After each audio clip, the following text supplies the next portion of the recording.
All right. I'm here with Alex Dvorak with Transworld Business Advisors, and you're in the Denver office. Yes. You and I have worked on some deals together, and I appreciate you coming on. I said, if there's somebody interesting that's done all kind of different deals, it's Alex, and you could help my audience by understanding what a good deal looks like, what it takes to sell your business, what it takes to buy a business, and all the different ways that it can be handled. So we'll start with the intro. Tell us about yourself, and congratulations, you just got engaged. Thank you. Thank But you. yeah, Yeah, I really appreciate you having me on. I've been looking forward to this for a while. I think we got connected through EO, and now we have some mutual clients, and it's been really great working with you. So I work with Transworld Business Advisors. We're the biggest business brokerage firm in the country. Our office is the biggest franchise in that network, and we're based out of Denver, but we do deals all across the country. And so I've been doing this for about 8 years now. I've sold about 62 businesses in my career so far. And most of those are trades businesses, blue collar businesses, but a lot of them are really all over the place. So right now I'm working on a software consulting development firm in California. I recently sold an ad agency in Baltimore, a big construction company in Denver. So it's really all over the place. It's primarily businesses transacting at a valuation between half a million and 15 million. And so I've done a lot, mostly sell side representation, some buy side representation. And I've had the privilege to work with a ton of clients on both sides of the deal table. And yeah, happy to talk about it.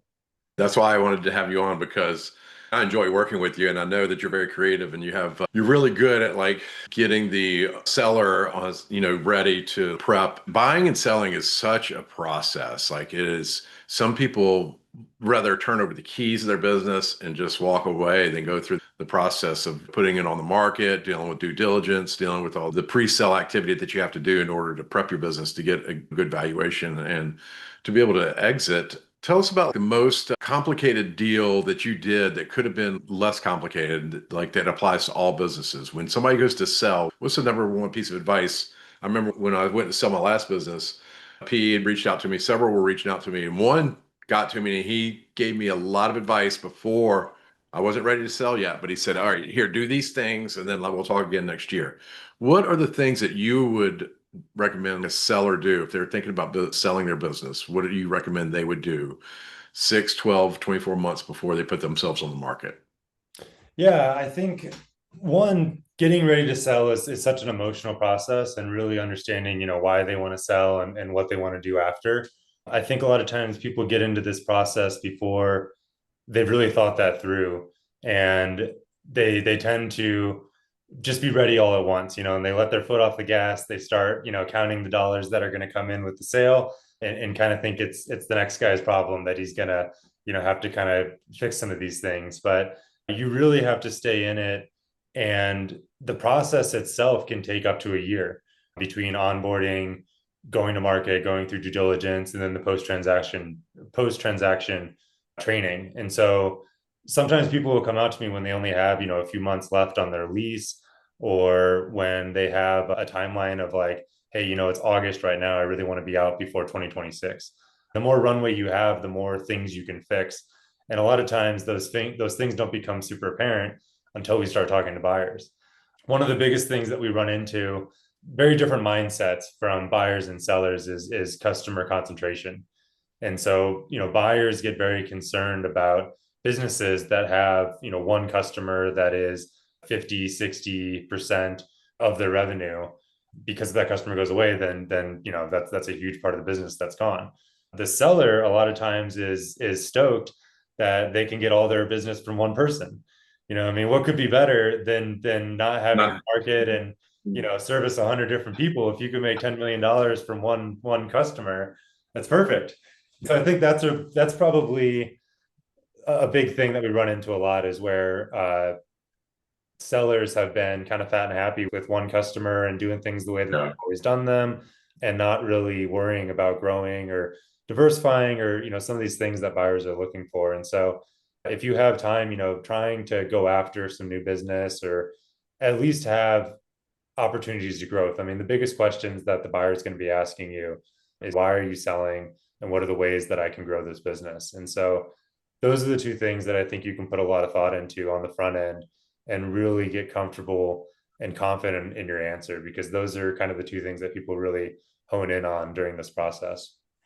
Yeah, I'm gonna do when I do my sell side advisory on, pre-sale and getting companies ready to go to market.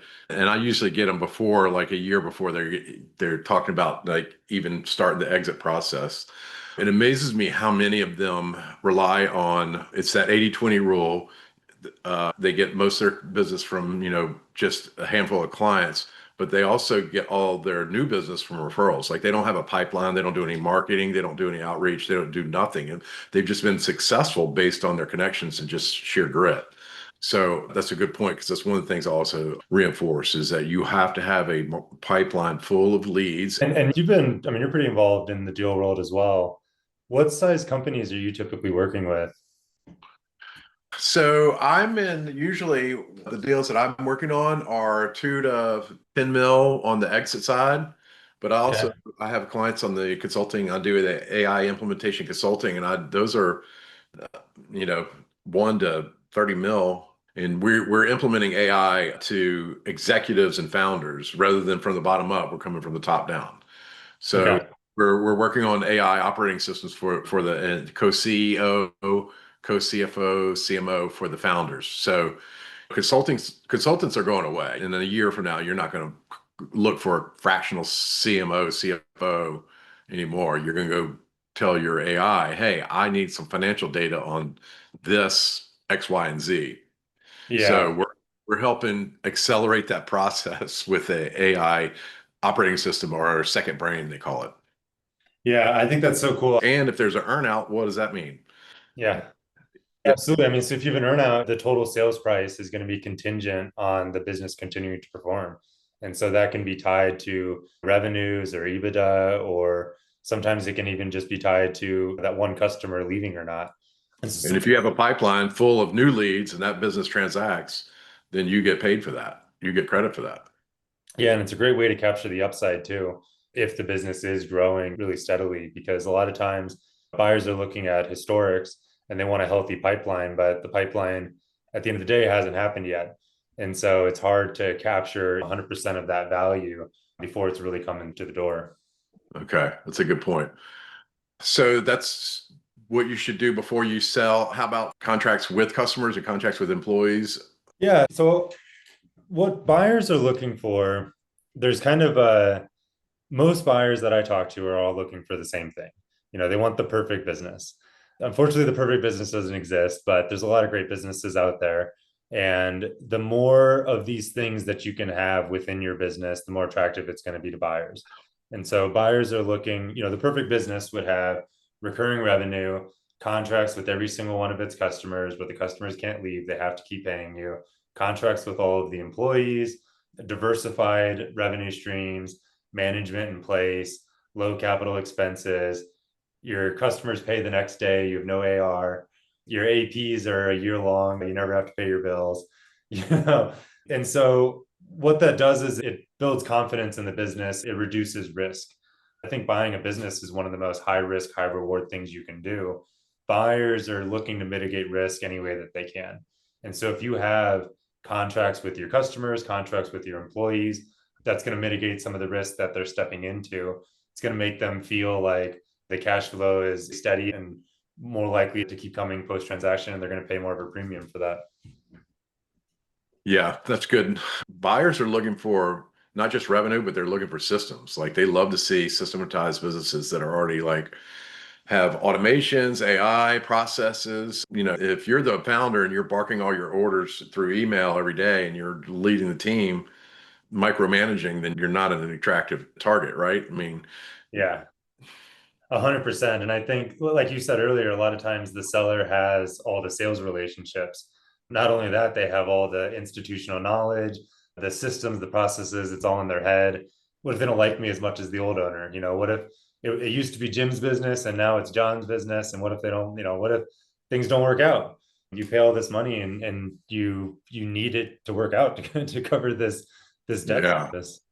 Yeah, that's a good point. And you just made a case for our AI operating system because I think it ought to be a requirement. Anybody who's getting ready to sell a business, They have to go through our AI operating system, interview the AI interviews the seller. Everything that they have in their head needs to come out and go to the AI and create a master prompt, creating the second brain. So when the buyer comes in, that knowledge is there. That's a really good point. I'm going to put that in our marketing material. A lot of times there's a training period afterwards. The seller doesn't want to train for too long because they just sold the business. The whole reason they did this so they could retire. Yeah. But the buyer is terrified that 6 months from now, a question is going to come and they're not going to be able to answer it. And so a seller could download all that institutional knowledge and, like you said, like an operating system and have that as a resource. I think that's huge. Well, part of the reason we create this second brain is because for founder, we say also for founder freedom. So a founder, if they go through the AI training process, right, in the LLM, train up an LLM, and knows everything about what they want, their desires, their process, their thinking, what they would and wouldn't do in multiple scenarios. Mhm. And it becomes a thing where if they're out of the office, the employees should be able to say, okay, what would Alex do in this situation? And I can't get him on the phone. And it's a real world scenario. And it's what's working now. If you've trained a LLM as a second brain, it really works. I think it ought to be a requirement for if anybody that's selling the business, they should have the AI second brain already built out before, like, it should be part of the asset turnover in my mind. I agree. Because it's kind of the secret sauce, the owner. Like how would he approach that? Uh, Yeah, for that's sure. a really good point. When I bought my last business, the guy told me, he goes, I have to warn you of something. He goes, there's about 1,200 facts in my head. And I was like, oh my God. And I literally had to sit down with my voice recorder, record all the 1,200 facts, come back and type them all out like over. But now AI is involved. You don't have to do it like that. Okay, cool. So let me ask you this. All right. What's the best type of business to buy, or what's the most sought after? What is everybody looking for right now? Yeah, so recurring revenue is probably the most sought after thing. And so, like property management businesses, software as a service businesses, Okay. even in the services businesses, a lot of businesses are starting kind of subscription models like pest mitigation, where you have a recurring service where every quarter they come out and spray your house for pests, landscaping, spec servicing. I mean, really anything that has a consistent recurring revenue model that brings money into the door is going to be more sought after than business that's project based or counts on people walking in the door rather than having more of a contractual relationship. Yeah, I see that too. And I think we talked about this. And PE groups are jumping in to buy HVAC companies, plumbing companies. Like you're battling, it's a price war trying to buy HVAC service companies in big cities. But I think you're the one that told me what's the alternate to doing that? Like you can buy those in different smaller cities, sub cities, right? And then combine them up. So if you're willing to deal with Wichita, Kansas, or Toledo or something, if you buy two or three in those smaller cities, the bidding war is not as bad, right? I agree 100%. Business market in general is really competitive. There's infinitely more buyers than sellers out there. Buyers want to live in the top 20 cities in the country. So anywhere that's a big growing metropolitan area is going to be really competitive with strategics, private equity, financial buyers, all of the above. But I think that there is a lot of opportunity in smaller markets, like you said, like Wichita or smaller cities that aren't quite as desirable. There might not be as much volume. And so you're able to be a little bit more competitive when you're going after those deals. And not pay as much. You could buy a few of those in different cities and then put them on the same system and then create value and create a higher multiple if you do that, right? So, Yeah. And it's like, especially the smaller the business, the more likely it's not going to have a ton of systems in place. And I think there's a huge opportunity to bring that into the business after you buy it. And, especially if you're going to roll up a couple of them. like, and it seems like the more locations you add, the higher the multiple goes. Amazing how much, like, one of my colleagues in EO built and bought and did franchise. I kind of poo-pooed the idea back in the day of Crunch Fitness, but he bought, built, and created several of them, and his multiple is huge. And now he's looking at a ton of value because he's got, instead of several companies, he got one system, he's got one company. And once I saw that, I was like, oh, I get it. Because the buyer is buying a network of systems and systematized company, even though it's multiple locations, it's way higher value. So the multiple goes way up. I like it. Yeah, and things change so much at scale. I mean, the bigger the business, the bigger the multiple. You're talking to different leagues of buyers. with that scale. I mean, having multiple locations, it's diversification of risk. It's not all your eggs in one basket. The businesses with the highest multiple and the businesses with the lowest multiple. The businesses with the highest multiple is probably going to be more technology focused businesses. SaaS. Yeah. SaaS businesses that have net income, that are like really built out, that are turning a profit, they're making money, they have a real EBITDA. Those are going for crazy multiples. Bigger businesses in general. I mean, even like I'm seeing roofing companies that are selling in the teens in multiples as long as they're at scale. I mean, you got to be above probably 8 million in EBITDA. Oh, really? Okay. But it's just crazy some of the roll-ups that are happening. Let's talk about roofing companies that are under 5 mil a year. Under 5 million a year, so those are going to be probably lower multiples. Those So 5 million is like kind of a lot for a roofing company because they spend so much on roofing materials, and so their profit margin as a percentage is usually pretty low. And so smaller roofing companies, I would say most businesses that are doing less than $1 million in EBITDA are going to sell somewhere between 2 and 4 times. Okay. Gotcha. Because a lot of those, and those are one-time sales too. Those aren't reoccurring revenues, and those are like butterfly Yeah. clients. They fly in, they buy, and they fly away. Yeah, and a lot of times it's, with roofing particularly, like, they could be like storm chasers that are going after hailstorms. They could be doing all new construction, and they're kind of dependent on one big like Lennar Homes project, and they kind of bounce to the next one. And a lot of them have some steady business, but it just depends what they're going after. If you can do all of the above, once again, I mean, that's going to improve your multiple. The multiple is a function of the risk associated with the business. And so like the lowest multiple businesses are going to be like single owner operator type businesses that don't have a lot of employees, that you're working in the business, 50, 60 hours a week, doing the trades, turning a wrench, swinging a hammer. Like those are going to be the lower multiple businesses. Yeah. So the more the owner and the founder is not involved in the day to day and the money making and the revenue, the higher the value of the business, really. 100%. Yeah. Okay. Cool. So you and I are doing a deal together. Let's talk about Joey and App Five Studio. You have a very unique software firm out of California. They create software just for specific purposes, and there's a lot of guardrails around it that protects them and their business. So it's not like any competitor can come in and have some Yeah. amazing contracts. Yeah, it's really an awesome business that they have. So what they are is essentially a muscle for hire software development firm. Their margins are incredible. I mean, they're doing about two and a half million dollars a year in revenue, and they're taking home 1 to 1.5 million of that. Awesome. They're not working a ton in the business. They were able to kind of pull themselves out of it in 2022. It is a little bit of a hockey stick growth. I mean, if you look at the last 3 years, it's amazing what they've been able to do.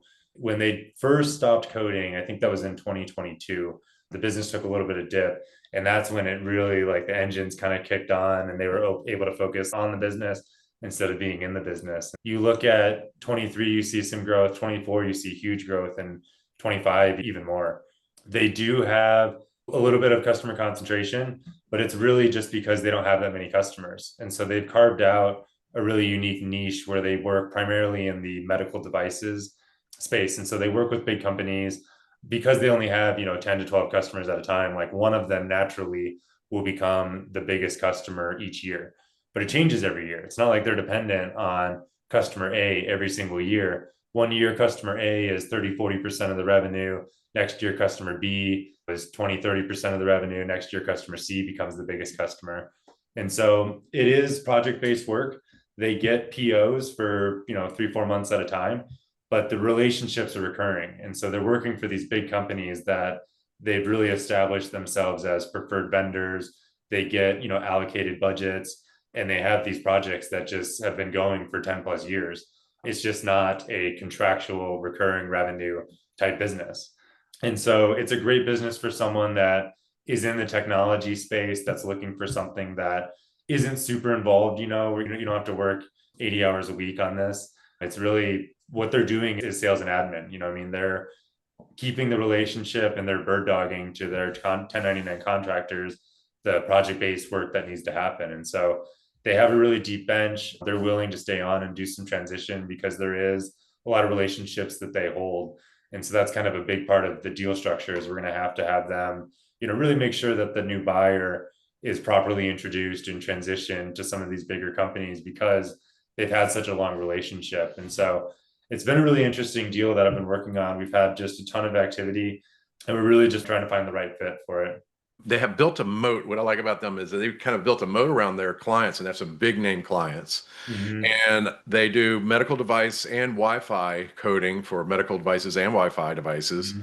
And there's a lot of stipulations and rules that they have around it. You can't Mm-hmm. just come in and put AI in there and say, I'm going to build it with AI and outsource to VAs. Like you have to have this, the requirements are to be able to step in and do what they do. And what I like about them is Joey's willing to stay on, help with the sales, help with the transition, and maybe even do a little creative financing and help with the buyer who, get financed into it. So I wanted to give them a mention real quick because you and I've been working on this one for a few months now. And I know it's like getting them ready, and I know it's exciting because now the activity's starting to happen. So somebody's going to grab this up pretty quick, I'm sure. Yeah, definitely. Cool. All right. Let's say you want to talk about financing real quick and different ways to finance. Yeah. So as we talked about before, buying a business is a very high risk, high reward type thing. When you buy a business, it's not like you're buying a house that just exists. It's a living, breathing thing that you're stepping into. And businesses exist to make money, and you're buying the business based on the cash flow that it's creating. The way to maximize the value of your business is to be creative with the financing. The more risk that you're willing to share with the buyer, typically the higher price that you can get. And so if you're open to a earnout or seller financing or some kind of contingency performance-based payment, you're going to be able to sell your business for more. And what that looks like is, like I said before, a lot of buyers are worried that, hey, if the customers leave and the employees leave, then they just spent, 5 million bucks on something that doesn't produce money anymore. And so you want to build their confidence that everything's going to work out. In my experience, relationships are pretty transferable. People use that business because they want the service that they provide. And when the owner leaves, typically it's not as groundbreaking as a thing as you might think. Ways that we can capture some of the upside after the sale is these creative financing structures. An example of a deal I just did, we closed on this about 2 months ago. It was a exterior cladding business. So they did waterproofing and stucco and anything that'll go on the exterior wall of a big commercial building. It's a pretty big company. It was a $10 million deal. They got $5 million cash at close. $2.5 million was on a seller note. So they got paid that over 3 years in monthly payments, and that was guaranteed payments. So it wasn't contingency based.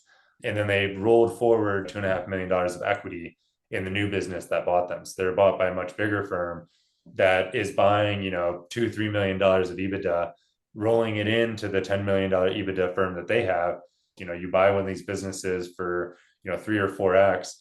You add that 3 million EBITDA to your 10 million, that 10 million EBITDA, which is now 13, is worth, 7 or 8x.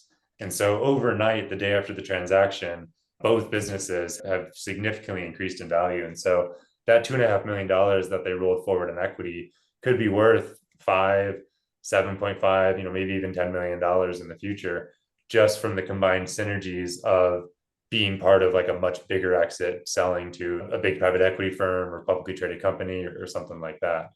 And so what we see most often is seller financing, which is basically you're getting a down payment. Say it's a $5 million deal and you get $4 million at closing, and then the buyer owes you $1 million over 5 years paid monthly with interest.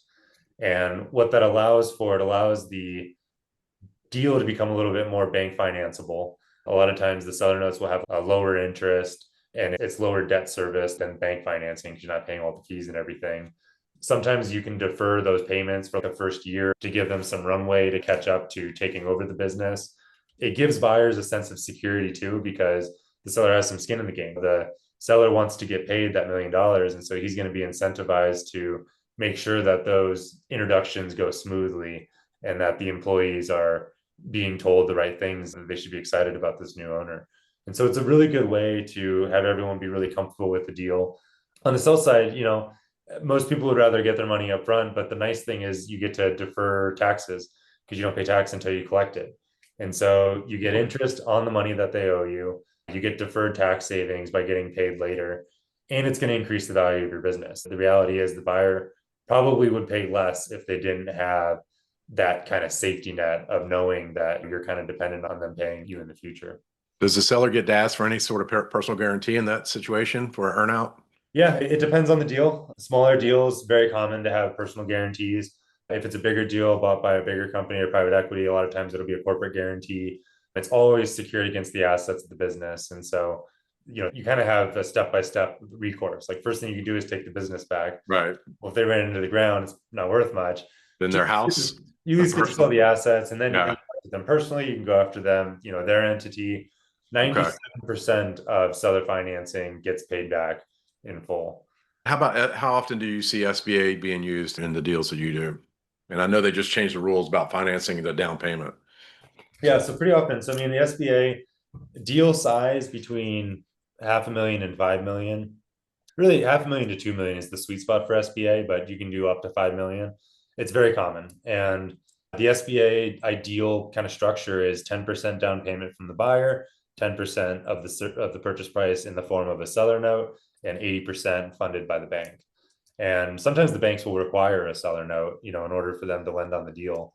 If you're able, say we get into the deal and there becomes a financing gap where the business is willing, whatever part of the process, that they're only going to lend, $2.5 million of that. And the purchasers come into the table with, 300,000. And then we have a gap where, there's a $500,000 that needs to be filled. A lot of times you can fill that with seller financing. Okay. And so the SBA will allow that, but the buyer, we just ran into a deal where the buyer in June, I think they changed it. You can't finance the 10% down payment with SBA. Yeah. So typically it's 10 10 80. As of 2023, I think they changed the rules and they were actually allowing for the seller financing to be included as the down payment, like that 10% Okay. equity injection. And so now, depending on the bank, you have to have at least 5% that you're putting down. Typically it's 10% that they want. And then they want as a down payment, like from the buyer. Like you can't fill that gap with seller financing, even though you could before.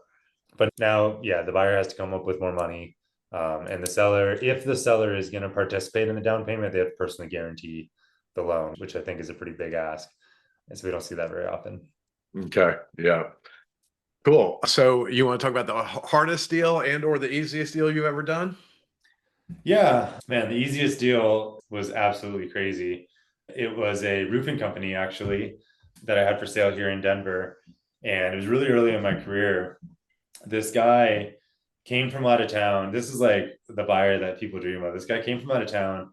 His son-in-law lived in Denver. He owned a big roofing business in Illinois, like outside of Chicago. He bought the business cash, was going to have his son-in-law run it. We did the deal in like 2 weeks. Minimal due diligence requests, like just where do I sign? Let's get the documents in order. He was so convinced that he knew the roofing industry. He needed the assets, he needed the brand name. Like he just wanted to get his son-in-law off the ground, and he knew this was the quickest way to do it. It was like a handshake deal, 100% cash. We penciled it up in 2 weeks. It was crazy. Some of the more challenging deals, well, the challenging deals that closed or challenging deals that didn't close. Well, yeah, it doesn't matter. I think what we're trying to get out of this is give people a heads up of what not to do or what to look out for. Yeah, so I mean, a challenging deal. So I had a business here. They're a manufacturing company in the printing industry, and it was the business and the real estate that was for sale, and been around for 50 plus years. Great business. The owners were great guys. They had good assets, diversity of customers, good employees. They had a lot of things going for them, but they also had a lot of challenges. They were a lot older than most sellers. They'd really hung on to the business for a long time, and all of their employees were really old. I don't think they had any employees under the age of 50. They were in a situation where they needed to sell. And so it's the business and the real estate. We got into it and the numbers were looking pretty good, but every month they started to slip and they were getting worse and worse. They were really dependent on one sales guy. They had this sales guy that would go out and travel around and pick up a bunch of products and drop off a bunch of products. And he was really the crutch of their operation. And so we ran a really competitive process. We had multiple offers. We went under contract. Once we got under contract with the buyer, they started digging into the real estate, and we found out that the real estate was on a Superfund site. And what that is in the 70s, the government located these different sites across the US that had, heavy metal processing or just really old industrial, like environmentally damaging factories. And within a mile, 2 mile radius of these, they determined them Superfund sites and actually provided funding to clean them up. And so it's clean. I mean, we did a phase one and we didn't require a phase two, but the fact that it was a Superfund site made a lot of banks just not even want to touch the deal. They just wouldn't accept the real estate as collateral. And so that became a big issue. So that really took away Hmm. from the financing opportunities that we had. And so we took the real estate out of the deal. We were just going to sell the business. And as we were going through that, the salesperson decided that he quit and he wanted to go work for a competitor and he wanted to take a lot of customers with him. And Oh. so that guy was responsible for probably 50% of the revenue. And not only was he the sales relationship, he was driving out there to pick up stuff. And so he was this huge part of the operation that really should have been, they should have hired some more people to share the load on that because they were really counting on him. And with him gone, half the business disappeared overnight. And so we had to call off the deal and we had to start over and try to reestablish those relationships with the customers, find a new person to do the logistics and do all these things that was such an important part of the business. And this guy was like in his late 60s too. And so it wasn't, he was going to retire at some point. These are the things that buyers are concerned about. So two lessons learned there is don't try and buy a business that's on a Superfund site. The banks won't support it. And don't have a business that's relying on one salesperson. You're getting 80% of the business through one salesperson, especially if that salesperson is not a partner or a principal. And yeah, that's a good point there too. I've seen that quite a bit where like when you're looking at a company and then you realize that two people, one or two people are responsible for 80% or 90% of the income and or customer service side, sales and customer service. It's like, wow, that's a very precarious situation to be in. Yeah, and I think if I could have met these guys 5 years ago, we could have sold their business for multiple millions more. But I think they were just so wrapped in the day to day, and it was so much part of their identity and what they were doing. They waited till the last second where the writing was on the wall. Employees that haven't really been replaced or trained, no one could take over for the owners. They had all this institutional knowledge. They were relying on one person, all those Yep. things, and they were trying to sell with all those kind of red flags out there. And so those are things That's that just need to be addressed. that's another lesson learned too. Don't hold on to a business entity longer than you should, especially if you have multiple entities or if you're looking to retire, because I've seen more multi-million dollar businesses dwindle down to almost nothing in a period of like 6 to 12 to 24 months because the owner had like mentally checked out and been like, oh, okay, now it was worth 10 million 5 years ago. Now they waited too long. Now their heart's not in it. They're just looking for the best buyer, the fastest buyer. Close the deal quick. It's like it's funny how quick operators go from okay, no, I can't sell it. This is my only job. I think it keeps some people, like you said, it is my identity. I can't give this up. Well, now you're sitting on a multi-million dollar asset, but if you wait too long, it's really worth nothing because once you lose a lot of the stuff around that business that makes it great, within a Mhm. year or two, that can be changed. And I've seen that happen. And I'm dealing with one right now. It's just everything, all the goodness went out of the business in 1 year. And the good news is, I mean, there is opportunities. The thing about the business transaction is a lot of times your relationship with the buyer is a lot more than you think it would be. Like it's important that you find the right buyer and they're the right fit. It is an option to sell your business and continue working for the buyer. I've seen it a ton of times where people are just so tired of carrying the weight of the payroll and the inventory and the working capital and all this stuff, but they love Yeah. selling. And so they sell their business and then they stay on as a sales guy or they stay on to Yeah. teach and train or whatever. Well, they call that acqui-hire, right? Exactly. Yeah, I've seen that a lot too. Acquisition and hiring, acqui-hire. So you can Yeah. sell your business and still be acquired, and you can be the first hire and still work for the company. Because a lot of people just don't want to deal with the day-to-day operations and legal, accounting, finance, and HR. No, Yeah. not good at it. So I think that's a great opportunity for people that like can't, aren't ready to let go, but want to take some chips off the table. and really just not carry the weight. I mean, it's hard to be the owner and not carry it.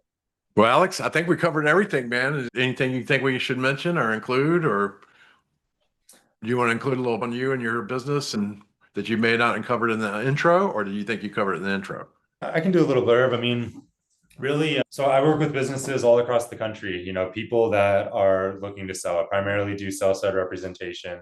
If your revenue is between 1 and 20 million, it'd be a good fit for us to take to market. And so we work with all types of business across the country, and we create really competitive processes going to market. And a lot of times, ideally, we're going to have multiple types of buyers, be it private equity, strategic buyers, financial buyers, finding someone that's going to be the right fit to carry on the legacy, someone that's going to be successful, and someone that you can really entrust with your business. Because I think there is more than just the numbers. I mean, the numbers are important, but a lot of times, if you don't find the right buyer, the deal just won't make it to the finish line.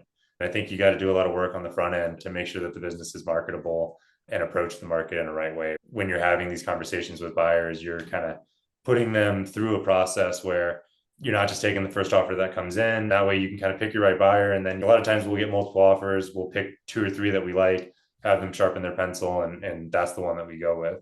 And So what you guys do is put you get it all prepped up and put a little bow around it, make it pretty and attractive for buyers. And your goal is to get multiple offers, right?